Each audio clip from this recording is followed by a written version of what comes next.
Good morning, Dylan. Evening. It is Friday, October 25th or 4th. I don't know. It's late and I don't really care. In your video, you mentioned how some decisions that people make can make them seem like good or bad people, completely dependent on the situation they're in, can completely influence how it's interpreted.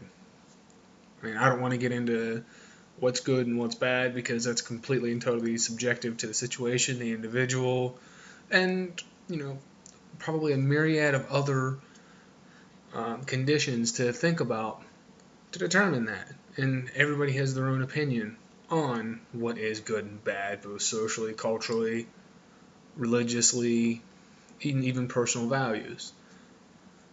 So I'm not going to touch on that so much, but I want that idea to hang around for a little bit longer. Because you also mentioned how you thought it'd be cool to be a fox. And that reminded me of a statement that Jesse and I used to say all the time. We're bad people, but we're good trees. That's a crazy statement. The reason we would say we're good trees or okay trees was because we knew that a lot of people didn't consider our actions and our thoughts and our life choices to be considered good. Jesse was a jerk, to put it politely, and I could be an instigator or a devil's advocate. And I'd love to do that in classroom and clubs and most social situations. So we often got the appearance and the descriptor of being bad people. We did the things and said the things that nobody wanted to do or say. We would cause those situations to become uncomfortable for some reason, not to cause the awkward silence or just to make you feel weird, but to try and lead to something greater. Usually our own amusement, not necessarily some sort of grand, groundbreaking idea or revelation about oneself. So, being bad people, we tried to figure out what we could be that we'd be good at. We were first going through trying to figure out if we'd be good animals, realized that if our personalities carried through, we'd be equally bad animals. There's no hope. Doesn't matter what animal we pick, we'd probably find a way to screw it up.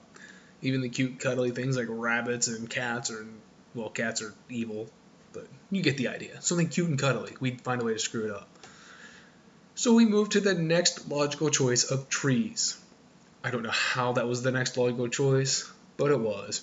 We figured that if we could become a tree, big stationary object, can't move, kind of stuck doing what it's got to do, we should be able to do all right as those.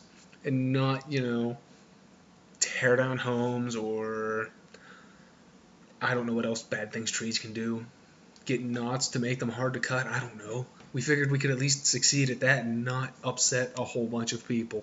So coming to the inevitable and highly improbable solution that as a tree, me and Jesse would be okay, we used that as our basically moral anchor for a lot of our more devious actions. Instead of, trying to rationalize it in some sort of logical way, saying we're trying to get to some big, grand answer, we know we're bad people. We do it because we know we're bad people. But if we were trees, we would be just fine. And that was how we managed to get away with most of what we did. Dylan, that's all the more food for thought I have for today's video. I'll see you again on Monday. Have a good one.